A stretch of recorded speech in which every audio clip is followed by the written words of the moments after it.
नमस्कार मित्रों, हमारे हिंदी साहित्य चैनल में आपका स्वागत है। आज हम यूजीसी नेट पेपर 2 के अंतर्गत हिंदी में यूनिट 7 में जो कहानी लगी हुई है, दुनिया का सबसे अनमोल रतन, मुंशी प्रेमचंद की कहानी है यह। इसको पढ़ेंगे। यह कहानी सोजे वतन पत्रिका में 1907 में प्रकाशित हुई थी। यह कहानी बहुत महत्वपूर्ण है, तो चलो ठीक है, आप लोग भी मेरे साथ यह कहानी पढ़िए। दिलफिगार एक कटीले पेड़ के नीचे दामन चाक किए बैठा हुआ खून के आंसू बहा रहा था। वह सौंदर्य की देवी यानी मलका दिल फरेब का सच्चा और जान देने वाला प्रेमी था। उन प्रेमियों में वही जो इत्र फुलेल में बहकर और शानदान कपड़ों से सजकर आशिक के बेग में मासूकियत का दम भरते हैं, बल्कि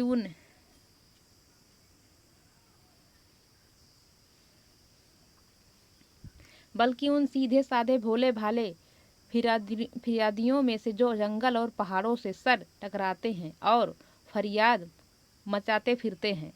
दिल फरेब ने उससे कहा था कि अगर तू मेरा सच्चा प्रेमी है तो जा और दुनिया की सबसे अनमोल चीज लेकर मेरे दरबार में आ, तब मैं तुझे अपनी गुलामी में कबूल करूंगी। अगर तुझे यह चीज ना मिले तो खबरदार इधर रुख ना करना, वरना सूली पर खिंचवा दूंगी। दिलफिगार को अपनी भावनाओं के प्रदर्शन का शिकायत का प्रेमिका के सौंदर्य का तनिक भी अवसर ना दिया गया। दिल फरेब ने जो ही यह फैसला सुनाया, उसके चौकीदारों ने गरीब दिलफिगार को धक्के देकर बाहर निकाल दिया और आज 3 दिन से यह आफत का मारा आदमी उसी कटीले पेड़ के नीचे उसी भयानक मैदान में बैठा हुआ सोच रहा है कि क्या करूं, दुनिया की सबसे अनमोल चीज मुझको मिलेगी नामुमकिन, और वह है क्या, करूं क्या खजाना। आबे हयात, खुसरो का ताज, जामेजम, तख्ते ताउस, परवेज की दौलत, नहीं, यह चीज़ें हरगिज नहीं।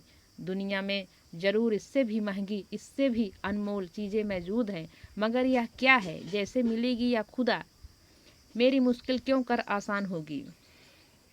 दिलफिगार इन्हीं ख्यालों में चक्कर खा रहा था और अक्ल कुछ काम नहीं करती थी। मुनीर सामी को हातिम सा मददगार मिल गया। एक काश कोई ऐसा भी मददगार हो जाता, एक काश मुझे भी उस चीज़ का जो दुनिया की सबसे बेशकीमती चीज़ है नाम बतला दिया जाता। भला वह चीज़ें हाथ ना आती, मगर मुझे इतना तो मालूम हो जाता कि वह किस किस्म की चीज़ है। मैं घड़े बराबर मोती की खोज में जा सकता हूँ। मैं समुंदर का गीत, पत्थर का दिल, मौत की आवाज़ और इससे भी ज़्यादा बेनिशान चीज़ों की तलाश में कमर कस सकता हूँ, मगर दुनिया की सबसे अनमोल चीज़ यह मेरी कल्पना की उड़ान से बहुत ऊपर है। आसमान पर तारे निकल आए थे। दिलफिगार यकायक खुदा का नाम लेकर उठा और एक तरफ को चल खड़ा हुआ। भूखा प्यासा नंगे बदन थकन से चूर वह बरसों वीरानों और आबादियों की खाक छानता फिरा। तलवे कांटों से छलनी हो गए, शरीर में हड्डियां दिखाई देने लगी, मगर वह चीज़ जो दुनिया की सबसे बेशकीमती चीज़ थी ना मिली और ना उसका कुछ निशान मिला। एक रोज वह भूलता भटकता एक मैदान में जा निकला जहाँ हजारों आदमी गोल बांधे खड़े थे। बीच में एक अमामे और चोंगे वाले दढ़ियल काजी अफसरी शान से बैठे हुए आपस में कुछ सलाह मशविरा कर रहे थे, और इस जमात से जरा दूर पर एक सूली खड़ी थी। दिलफिगार कुछ तो कमजोरी की वजह से और कुछ यहाँ की कैफियत देखने के इरादे से ठिठक गया। क्या देखता है कि कई लोग नंगी तलवार लिए एक कैदी को उसके हाथ पैर में जंजीरें थी पकड़े चले आ रहे हैं। सूली के पास पहुंचकर सब सिपाही रुक गए और कैदी की हथकड़ियाँ बेड़ियाँ सब उतार दी गई। इस अभागे आदमी का दामन सैकड़ों बेगुनाहों के खून के छींटे से रंगीन था और उसका दिल नेकी के ख्याल और रहम की आवाज़ से जरा भी परिचित न था। उसे काला चोर कहते थे। सिपाहियों ने उसे सूली के तख्ते पर खड़ा कर दिया, मौत की फांसी उसकी गर्दन में डाल दी और जल्लादों ने तख्ता खींचने का इरादा किया कि वह अभागा मुजरिम चीख कर बोला, खुदा के वास्ते मुझे एक पल के लिए फांसी से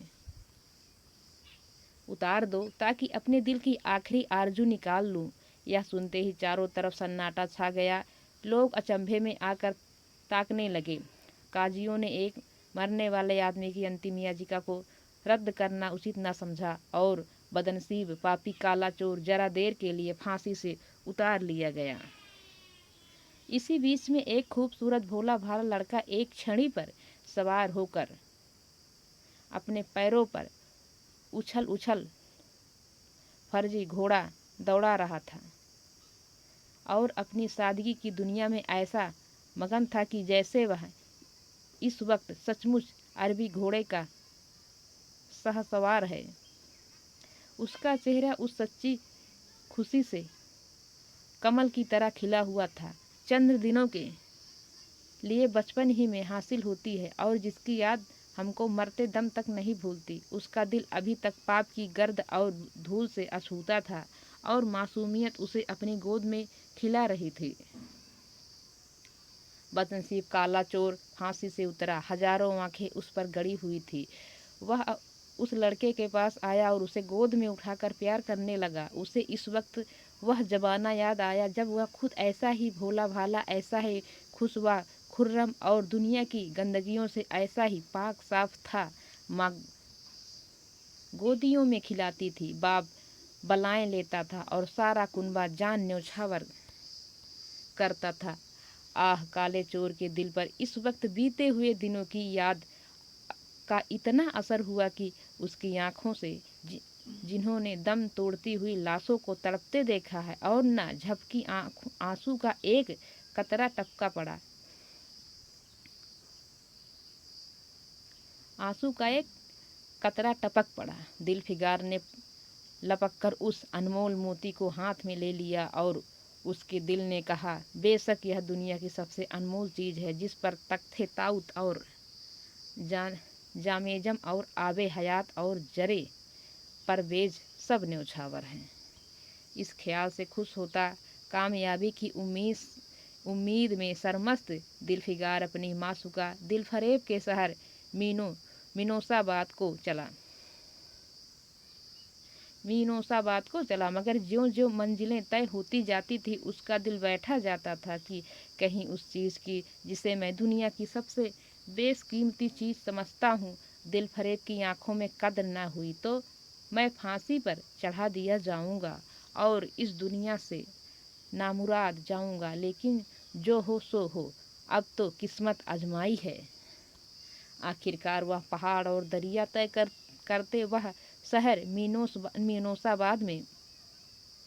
मीनोसबाद में आ पहुंचा और दिलफरेब की ड्योढ़ी पर जाकर विनती की कि थकान से टूटा हुआ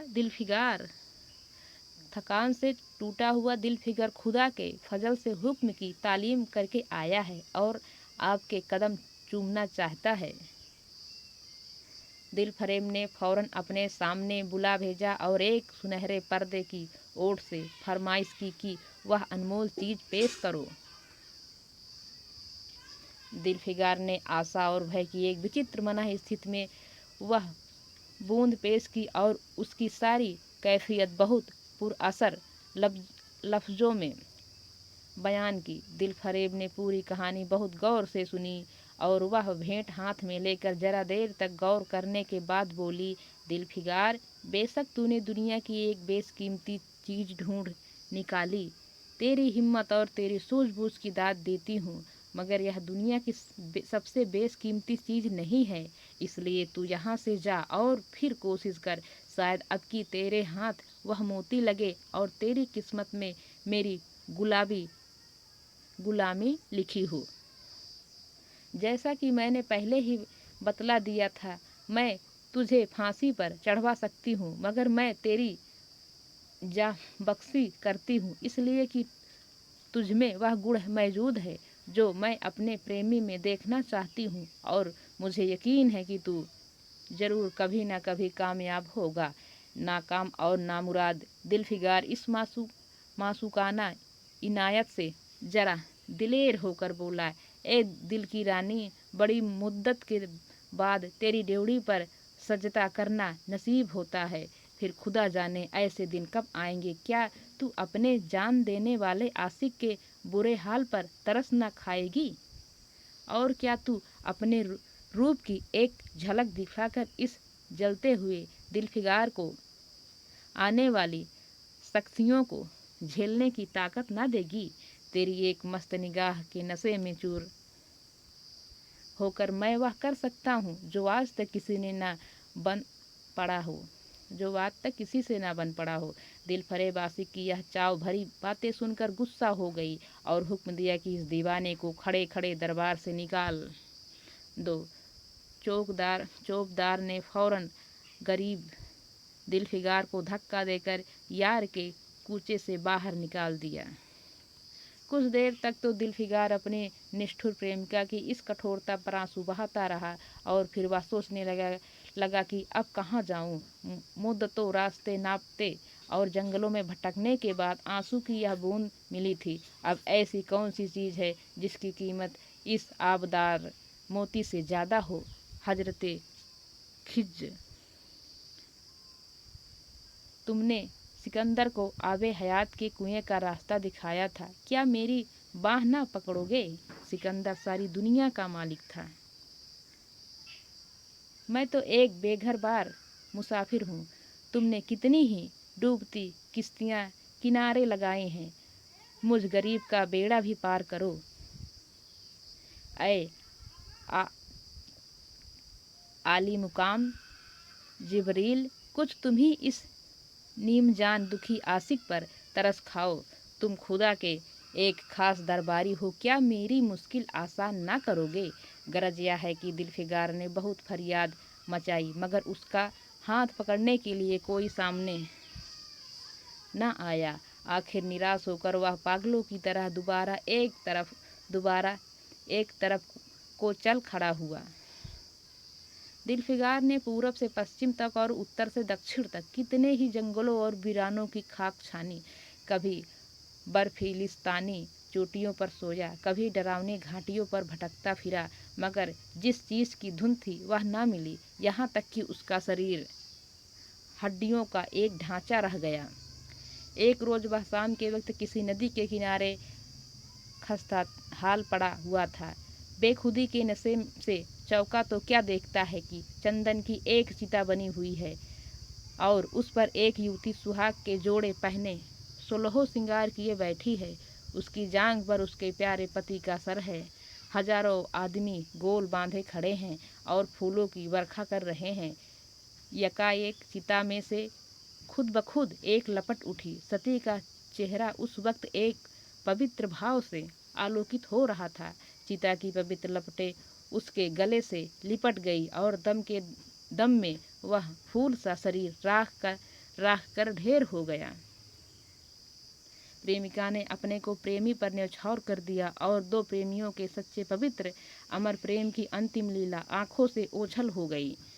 जब सब लोग अपने घरों को लौटे तो दिलफिगार चुपके से उठा और अपने चाक दामन कुर्ते में यह राख का ढेर समेट लिया और इस मुट्ठी भर राख को दुनिया की सबसे अनमोल चीज समझता हुआ सफलता के नशे में चूर यार के कूचे की तरफ चला। अब की ज्यों वह मंजिल के करीब आता था, उसकी हिम्मत बढ़ती जाती थी। कोई उसके दिल में बैठा हुआ कह रहा था, अब की तेरी जीत है, और इस ख्याल ने उसके दिल को जो सपने दिखाए उनकी चर्चा व्यर्थ है। आखिरकार वह शहर मीनोसबाद में दाखिल हुआ और दिलफरेब की ऊंची ड्योढ़ी पर जाकर खबर दी कि दिलफिगार सुरखरू होकर लौटा है और हुजूर के सामने आना चाहता है। दिलफरेब ने जाबाज आशिक को फौरन दरबार में बुलाया और उस चीज़ के लिए जो दुनिया की सबसे बेशकीमती चीज़ थी हाथ फैला दिया। दिलफिगार ने हिम्मत करके उसकी चांदी जैसे कलाई को चूम लिया और मुट्ठी भर राख को उसकी हथेली में रखकर सारी कैफियत दिल को पिघला देने वाले लफ्जों में कह सुनाई और अपनी सुंदर प्रेमिका के होठों से अपनी किस्मत का मुबारक फैसला सुनने के लिए इंतजार करने लगा।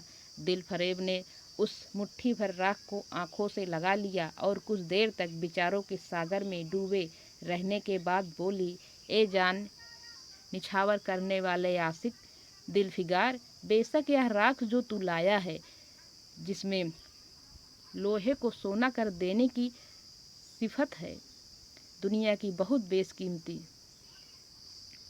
चीज़ है और मैं सच्चे दिल से तेरी एहसान मंद हूँ कि तूने ऐसी अनमोल भेंट दी, मगर दुनिया में इससे भी ज़्यादा अनमोल चीज़ है। जा उसे तलाश कर और तब मेरे पास आ। मैं तहे दिल से दुआ करती हूँ कि खुदा तुझे कामयाब करे। यह कहकर वह सुनहरे पर्दे से बाहर आई और मासूकाना अदा से अपने रूह का जलवा दिखाकर फिर नज़रों से ओझल हो गई। अभी दिलफिगार के होश हवास ठिकाने पर न आने पाए थे कि चौबदार ने मुलायमियत से उसका हाथ पकड़कर यार के कूचे से उसको निकाल दिया और फिर तीसरी बार वह प्रेम का पुजारी निराशा के अथाह समुंदर में गोता खाने लगा। दिलफिगार का हियाब छूट गया। उसे यकीन हो गया कि मैं दुनिया में उसी तरह नासाद और नामुराद मर जाने के लिए पैदा किया गया था और अब इसके सिवा और कोई चारा नहीं कि किसी पहाड़ पर चढ़कर नीचे कूद पड़ूं ताकि मासूक के जुल्मों की फरियाद करने के लिए एक हड्डी भी बाकी न रहे। वह दीवाने की तरह उठा और गिरता पड़ता एक गगनचुम्बी पहाड़ की चोटी पर जा पहुंचा। किसी और समय वह ऐसे ऊंचे पहाड़ पर चढ़ने का साहस ना कर सकता था, मगर इस वक्त जान देने के जोश में उसे वह पहाड़ एक मामूली टेकरी से ज़्यादा ऊंचा न नजर आया। करीब था कि वह नीचे कूद पड़े कि हरे हरे कपड़े पहने हुए और हरा अमामा बांधे एक बुजुर्ग एक हाथ में तस्बीह और दूसरे हाथ में लाठी लिए बरामद हुए और हिम्मत बढ़ाने वाले स्वर में बोले, दिलफिगार, नादान दिलफिगार, यह क्या बुज़दिलों जैसी हरकत है। तू मोहब्बत का दावा करता है और तुझे इतनी भी खबर नहीं कि मजबूत इरादा मोहब्बत के रास्ते की पहली मंजिल है। मर्द बनकर हिम्मत ना हार। पूरब की तरफ एक देश है जिसका नाम हिंदुस्तान है, वहाँ जा और तेरी आरजू पूरी होगी। यह कहकर हजरते खिज गायब हो गए। दिलफिगार ने शुक्रिये की नवाज अदा की और ताज़ा हौसले, ताज़ा जोश और अलौकिक सहायता का सहारा पाकर खुश पहाड़ से उतरा और हिंदुस्तान की तरफ चल पड़ा। मुद्दतों तक कांटों से भरे हुए जंगलों, आग बरसाने वाले रेगिस्तानों, कठिन घाटियों और अबंध्य पर्वतों को तय करने के बाद दिलफिगार हिंद की पाक सरजमीन में दाखिल हुआ और एक ठंडे पानी के सोते में सफ़र की तकलीफ़ें धोकर थकान के मारे नदी के किनारे लेट गया। शाम होते होते वह एक चटियल मैदान में पहुंचा, जहां बेशुमार अधमरी और बेजान लाशें बिना कफन के पड़ी हुई थी। चील, कौवे और बहसी दरिंदे भरे पड़े थे और सारा मैदान खून से लाल हो रहा था। यह डरावना दृश्य देखते ही दिलफिगार का जी दहल गया। या खुदा, किस मुसीबत में जान फंसी। मरने वालों को करहना, सिसकना और एड़ियाँ रगड़कर जान देना, दरिंदों का हड्डियों को नोचना और गोश्त के लोथलों को लेकर भागना, ऐसा हौलनाक सीन दिलफिगार ने कभी न देखा था। यकायक उसे ख्याल आया, यह लड़ाई का मैदान है और यह लाशें सूरमा सिपाहियों की हैं।